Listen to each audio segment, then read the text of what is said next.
Welcome to స్వతంత్ర. నేను విజయ్. ముందు హెడ్లైన్స్ చూద్దాం. మేడిగడ్డ బ్యారేజీ కుంగిపోవడం బాధాకరం. కాళేశ్వరం ప్రాజెక్టును పరిశీలించిన మంత్రుల బృందం.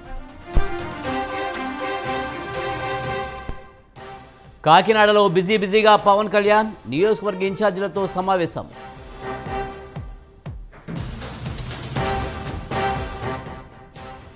టీడీపీ హయాంలో దోపిడీ జరిగిందన్న ఏపీ సీఎం. చంద్రబాబుపై ప్రజలకు నమ్మకం లేదన్న జగన్. ప్రత్యేక హోదా అధ్యాయం ఇప్పుడే మొదలైంది. జేడీ లక్ష్మీనారాయణ కీలక వ్యాఖ్యలు. నేడు అయోధ్యలో రామ విగ్రహం 3 డిజైన్లలో ఓటింగ్ ద్వారా ఎంపిక.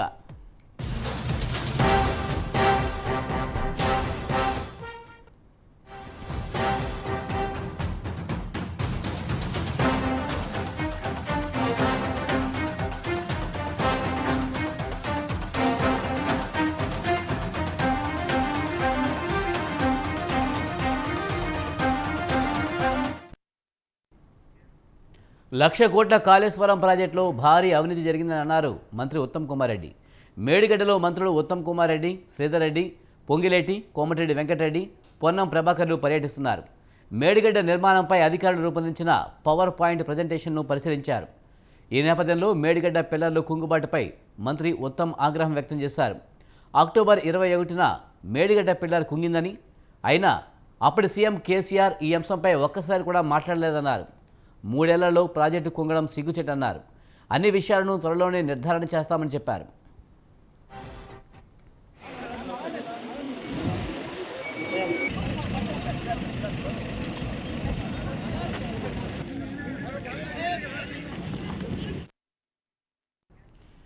మేడిగడ్డపై నిజానిజాలు ప్రజలకు వివరిస్తామని ఉత్తమ్ తెలిపారు. ప్రాజెక్టులు ఎవరు కట్టారో వారే కుంగిన పిల్లర్లపై బాధ్యత వహించాలన్నారు. మేడిగడ్డ కుంగడం వల్ల ఎస్ఆర్ఎస్పీ ఆయకట్టు మొత్తం దెబ్బతినే పరిస్థితి వచ్చిందని ఆగ్రహం వ్యక్తం చేశారు. మేడిగడ్డ బ్యారేజీ సందర్శించి పరిస్థితిని అంచనా వేస్తున్నామని, తాము కూడా తక్కువ నష్టం జరిగి ఉండాలని కోరుకుంటున్నామని తెలిపారు. కాళేశ్వరం ప్రాజెక్ట్ విషయంలో మా పార్టీ అభిప్రాయం మొదటి నుంచి ఒకటిగానే ఉంది. ప్రాణహిత చేవెళ్ల ప్రాజెక్టు ఆనాడు కాంగ్రెస్ ముఖ్యమంత్రి రాజశేఖర రెడ్డి గారు శంకుస్థాపన చేసినప్పటిది. మీకు ఒకసారి ఆ అంకెలు కూడా చెప్తాను. 38,000 కోట్లతో 16,40,000 ఎకరాల కొత్త ఆయకట్టు ఇవ్వడానికి ప్రాణహిత చేవెళ్ల ఒప్పుకోవడం జరిగింది. కట్టాలని ఆ ప్రభుత్వం నిర్ణయం తీసుకోవడం జరిగింది. మరి కాలువలు తోవడం జరిగింది. ఆ బ్యారేజ్ విషయంలో, ఆ హైట్ విషయంలో మహారాష్ట్రలో జరగబోయే కొద్దిపాటి ముంపుకి ఆ ప్రభుత్వంతో, అక్కడున్న ప్రజలతో చర్చలు జరుగుతున్న సందర్భంగా ప్రభుత్వం మారింది. ప్రభుత్వం మారి బీఆర్ఎస్ ప్రభుత్వం వచ్చిన కొత్తలో అదే ప్రాజెక్టు నిర్మాణం చేయాలనే ఉద్దేశంతో ముందుకు పోయినారు. వాళ్ళు కూడా ఈ ఏ హైట్ కట్టాలి, ఎంత సబ్మర్జెన్స్ అవుతుంది, మరి 1000 ఎకరాల, 2000 ఎకరాల, 3000 ఎకరాల, దానికి కంపెన్సేషన్ ఎట్లు ఇవ్వాలి, అక్కడ కొంత వాళ్ళు వ్యతిరేకించినా దానికి ఏ విధంగా సంజాయించాలనేది ముందు చర్చలు జరిగినాయి. పిల్లర్లు కుంగిపోవడంపై డ్యామ్ సేఫ్టీ అధికారులు అనుమానాలు వ్యక్తం చేశారని మంత్రి శ్రీధర్బాబు తెలిపారు. మేడిగడ్డ బ్యారేజ్లో దెబ్బతిన్న పిల్లర్లను మంత్రులు పరిశీలించారు. మేడిగడ్డ పిల్లర్లు కుంగిపోవడంపై సమీక్ష చేస్తున్నామని, 3 బ్యారేజీలపై అనేక అనుమానాలు ఉన్నాయని చెప్పారు. అనుమానాలను తేల్చడానికే సమీక్షలు చేస్తామన్నామని, ఆ రోజు జరిగిన విషయాలను అధికారులు ప్రజలకు చెప్పాలన్నారు. మేడిగడ్డలో టెక్నికల్గా ఏం జరిగిందో చెప్పాలని అధికారులను నిలదీశారు.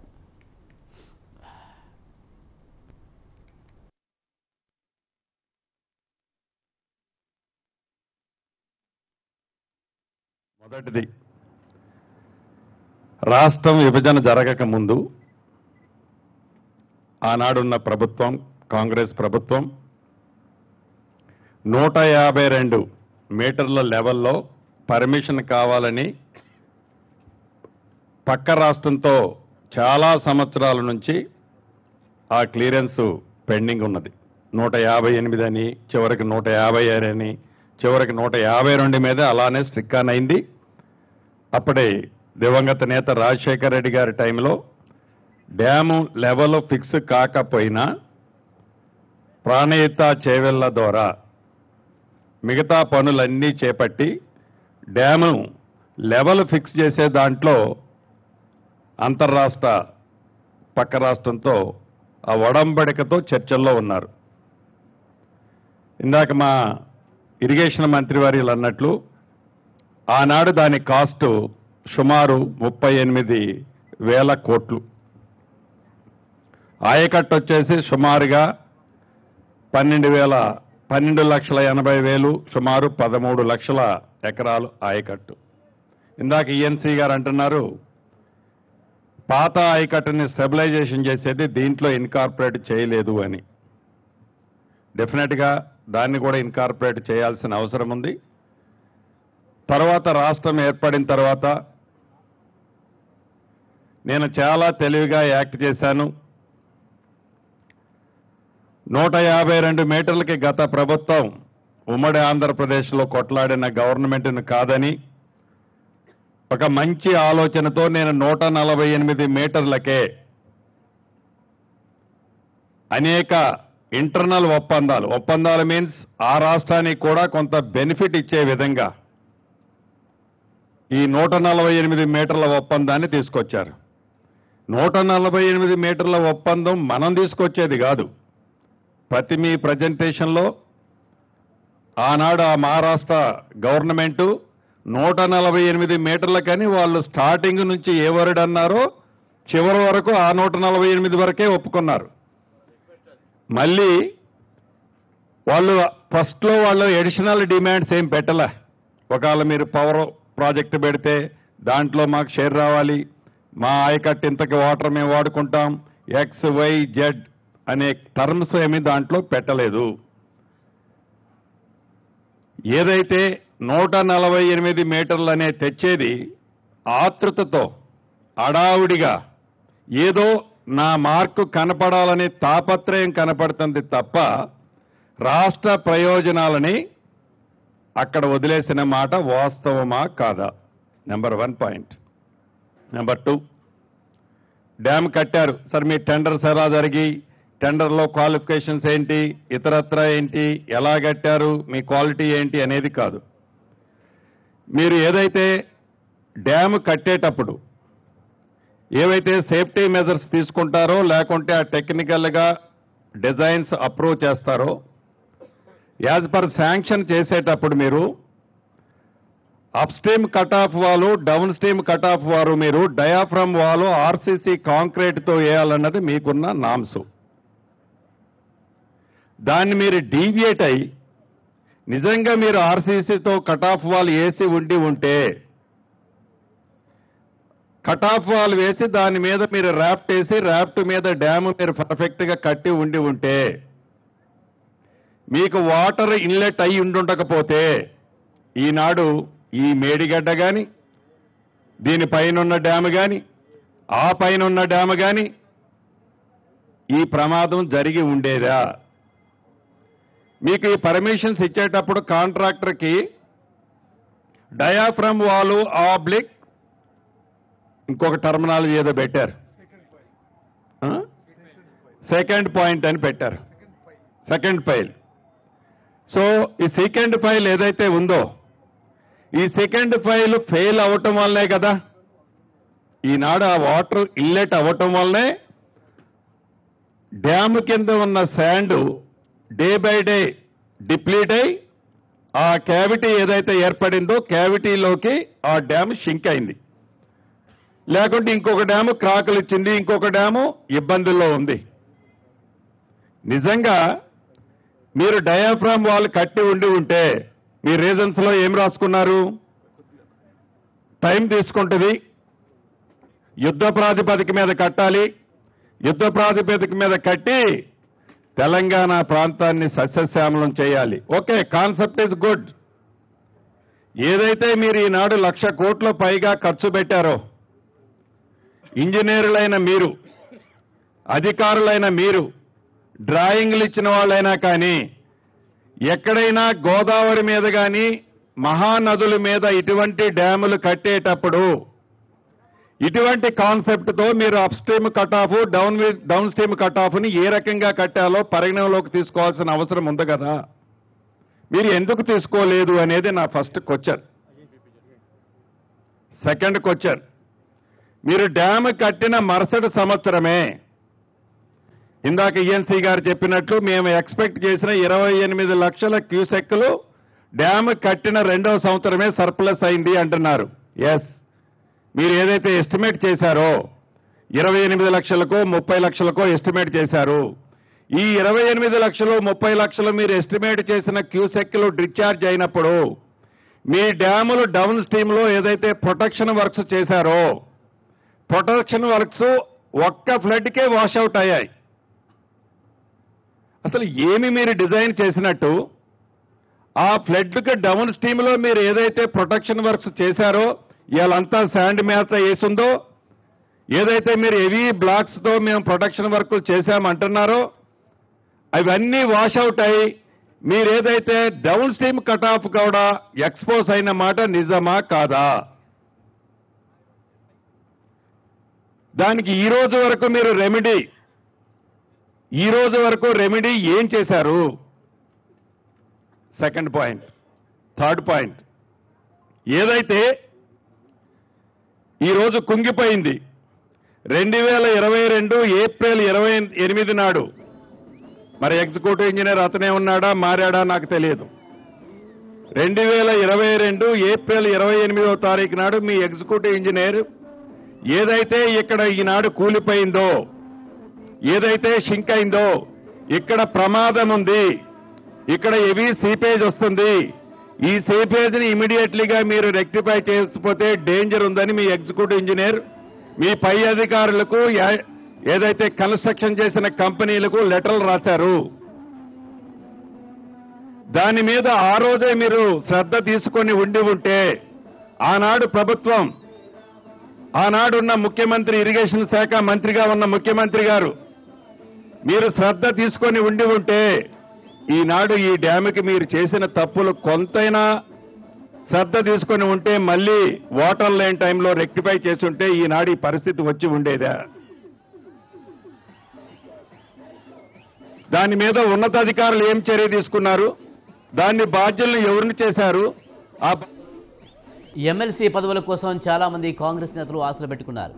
అయితే ఉన్న 6 పదవుల కోసం 60 మంది నేతలు పోటీ పడుతున్నారు. తమకే ఇవ్వాలని ఇటు రాష్ట్రంలో అటు జాతీయ స్థాయిలో పైరవీలు మొదలుపెట్టారు నేతలు. ఇంతకీ 6 ఎమ్మెల్సీ పదవులు ఎవరిని వరించనున్నాయి?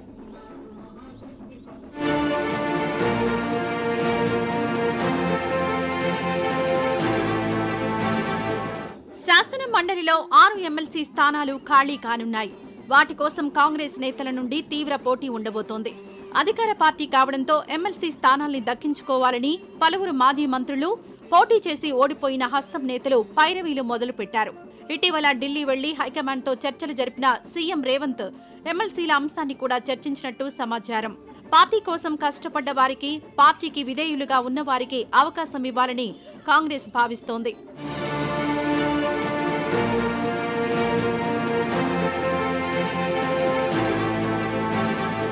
తాజాగా జరిగిన ఎన్నికల్లో 4 ఎమ్మెల్సీలు ఎమ్మెల్యేలుగా పోటీ చేసి గెలుపొందారు. మహబూబ్ నగర్ స్థానిక సంస్థల ఎమ్మెల్సీ కసిరెడ్డి నారాయణ రెడ్డి కల్వకుర్తి నుంచి పోటీ చేసి ఎమ్మెల్యేగా గెలిచారు. ఎమ్మెల్యే కోట ఎమ్మెల్సీ పాడి కౌశిక్ రెడ్డి హుజూరాబాద్ ఎమ్మెల్యేగా గెలుపొందారు. ఇక స్టేషన్ గన్పూర్ నుండి కడియం శ్రీహరి, జనగాం నుండి పల్లా రాజేశ్వరరెడ్డి ఎమ్మెల్యేలుగా గెలుపొందారు. ఇక దీనికి తోడు గవర్నర్ కోటాలో 2 ఎమ్మెల్సీ స్థానాలు ఖాళీగానే ఉన్నాయి.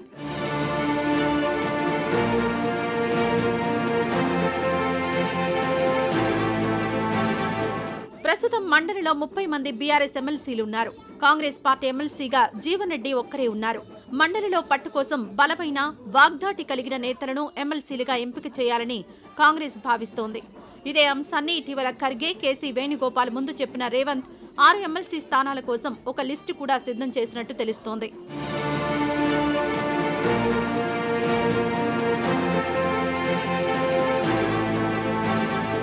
అధికార పార్టీ కావడంతో కాంగ్రెస్ నుండి ఎమ్మెల్సీ పదవి దక్కించుకోవడం కోసం పలువురు కీలక నేతలు సైతం ప్రయత్నాలు చేస్తున్నారు. ఇటు రాష్ట్ర స్థాయిలోనే కాకుండా జాతీయ స్థాయిలో సైతం లాబింగ్ చేస్తున్నారు. పార్టీ టికెట్ ప్రకటించి బీఫారం ఇవ్వకుండా ఆపేసిన చిన్నారెడ్డికి ఎమ్మెల్సీగా అవకాశం ఇద్దామని పార్టీ భావిస్తోంది. ఇక చివరి వరకు టికెట్ వస్తుందని ఆశించి భంగపడ్డ అద్దంకి దయాకర్ పార్టీకి విధేయుడిగా ఉండడంతో ఆయన పేరు కూడా పరిశీలనలో ఉంది. ఇక టికెట్ దక్కించుకొని పలువురు కీలక నేతలు వర్కింగ్ ప్రెసిడెంట్ మహేష్ కుమార్ గౌడ్, కాంగ్రెస్ ఉపాధ్యక్షుడు నరేందర్ రెడ్డి, మాజీ MLA Anil Kumar, protocol chairman Venugopal, ST cell chairman Bellaiah నాయకులతో పాటు పోటీ చేసి ఓడిపోయిన షబ్బీర్ అలీ, మధు యాష్కి, అజారుద్దీన్, ఫిరోజ్ ఖాన్, అంజన్ కుమార్ యాదవ్ పేర్లు కూడా పరిశీలనలో ఉన్నాయి.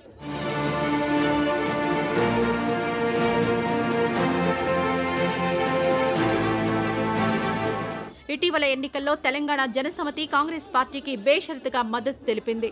దీంతో జనసమితికి ఒక ఎమ్మెల్సీ ఇవ్వాలని కాంగ్రెస్ భావిస్తోంది. ఇక పొత్తులో భాగంగా ఉన్న సిపిఐకి కూడా ఒక ఎమ్మెల్సీ ఇస్తామని కాంగ్రెస్ హామీ ఇచ్చింది. ఇక ఈ 10 సంవత్సరాల నుండి కేసీఆర్ పాలనలో లోపాలను విమర్శిస్తూ నిజాలను ప్రజలకు వివరిస్తూ పరోక్షంగా కాంగ్రెస్ గెలుపుకు దోహదపడ్డ ఆకునూరి మురళి లాంటి వాళ్ల పేర్లు కూడా ఎమ్మెల్సీ స్థానం కోసం పరిశీలిస్తున్నారు.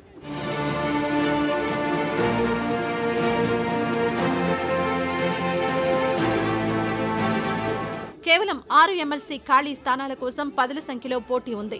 వీటిని భర్తీ చేసే క్రమంలో హైకమాండ్ సామాజిక సమీకరణాలు దృష్టిలో పెట్టుకునుంది. ఇక ఈ 6 అదృష్టవంతులు ఎవరో కొన్ని రోజుల్లో తేలనుంది.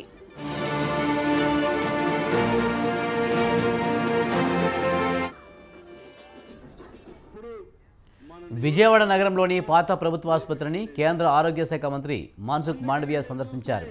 ఓల్డ్ జీజీహెచ్లో 25 కోట్లతో నిర్మించనున్న క్రిటికల్ కేర్ బ్లాక్తో పాటు BSL 3 ల్యాబ్ నిర్మాణానికి శంకుస్థాపన చేశారు. కొత్తగా 1.25 కోట్లతో నిర్మించిన IPHL ల్యాబ్లను కేంద్ర మంత్రి ప్రారంభించారు. ఈ కార్యక్రమంలో ఎంపీ కేశినేని నాని, ఏపీ ఆరోగ్య శాఖ మంత్రి విడుదల రజనీతో పాటు పలువురు ప్రజాప్రతినిధులు పాల్గొన్నారు.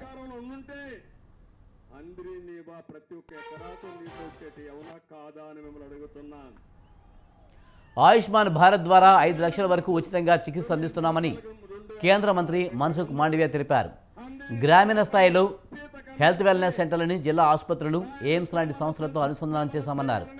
గ్రామీణ ప్రాంత వాసులకు స్పెషల్ సేవలు టెలి కన్సల్టెన్స్ ద్వారా ఉచితంగా అందిస్తున్నామని కేంద్ర మంత్రి తెలిపారు.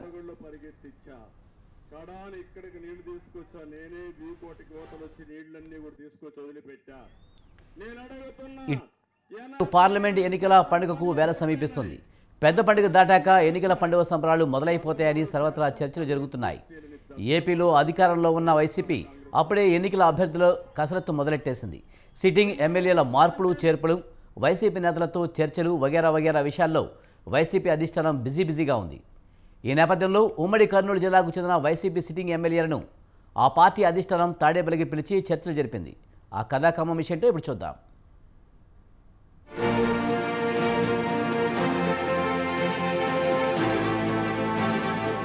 పాత సంవత్సరం కనుమరుగవడం, కొత్త సంవత్సరం ఎంటర్ అవడం ఇది క్యాలెండర్ కదా. 5 ఏళ్ల టర్మ్ గిర్రున తిరగడం, ఎన్నికలు తిరిగి రావడం ఇది ఎన్నికల పండుగ కదా. ఏపీలో అధికార ప్రతిపక్షాలు అసెంబ్లీ, పార్లమెంట్ ఎన్నికలకు సంసిద్ధమవుతున్నాయి. అధికార వైసీపీ అప్పుడే ఎన్నికల సమరానికి సమాయత్తమవడం ప్రారంభించింది.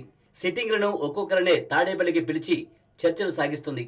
వచ్చే ఎన్నికల్లో సైతం ఏపీలో విజయబావుట ఎగరవేసి తిరిగి అధికారిక పగ్గాలు చేపట్టాలని వైసీపీ ఉవ్విల్లూరుతుంది. కేవలం ఊహల్లోనే కాకుండా అందుకు అనుగుణంగా వేగవంతంగా చర్యలు చేపడుతుంది. ప్రజా వ్యతిరేకత ఎదుర్కొంటున్న ఏ నేతకైనా టికెట్ కట్ అనే వార్తలు గుప్పమరడంతో కబురు వచ్చిన ఎమ్మెల్యేల్లో గుబురు రేగుతుంది.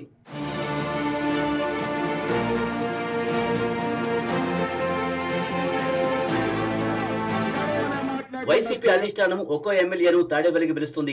ఉమ్మడి కర్నూలు జిల్లా వైసీపీ సిట్టింగ్ ఎమ్మెల్యేల విషయానికి వస్తే ఇక్కడ మార్పులు ఖాయమనిపిస్తుంది.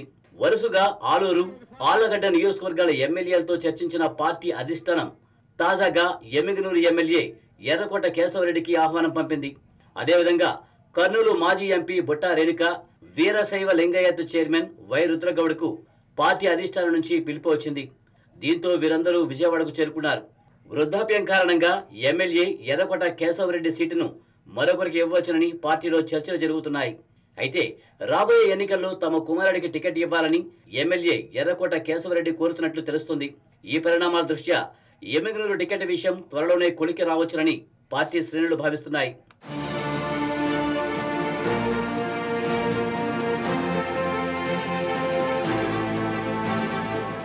ఆరూరుకు ప్రాతినిధ్యం వహిస్తున్న రాష్ట్ర కార్మిక శాఖ మంత్రి గుమ్మనూరు జయరాంను కర్నూలు ఎంపీ స్థానానికి పోటీ చేయమని వైసీపీ అధిష్టానం కోరినట్లు తెలిసింది.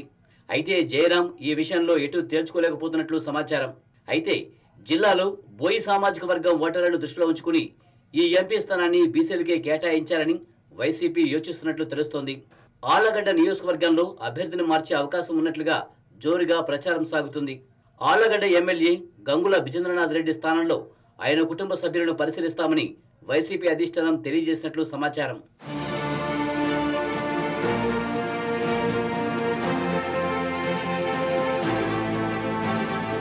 కర్నూలు ఎంపీ టికెట్ మంత్రి గుమ్మనూరు జయరాంకు కేటాయిస్తారని తెలియడంతో బొట్ట రేణుక ఎమ్మిగనూరు అసెంబ్లీ టికెట్పై ఆశలు పెట్టుకున్నట్లు తెలిసింది. నియోజకవర్గంలోని ఎమ్మిగనూరు, గోనిగంట్ల, నందవరం మండలాల్లో చేనేత కుటుంబాల ఓటర్లే అధికంగా ఉన్నారు. దీంతో పార్టీ అధిష్టానం బొట్ట రేణుకకు ఈ టికెట్ కేటాయిస్తుందని ఆమె వర్గం వారు విశ్వసిస్తున్నారు. అయితే వీరశైవ లింగాయత్ కార్పొరేషన్ చైర్మన్ రుద్రగౌడ్కు అధిష్టానం నుంచి కబురు రావడంతో ఈ టికెట్ ఎవరికి అనేది సందిగ్ధంలో పడింది. అధిష్టానం ఏ నిర్ణయం తీసుకున్నా తాను ఎన్నికల్లో పోటీ చేసి తీరుతానని ఇటీవల ఎమ్మెల్యే ఎర్రకోట కేశవరెడ్డి తెలియజేశారు.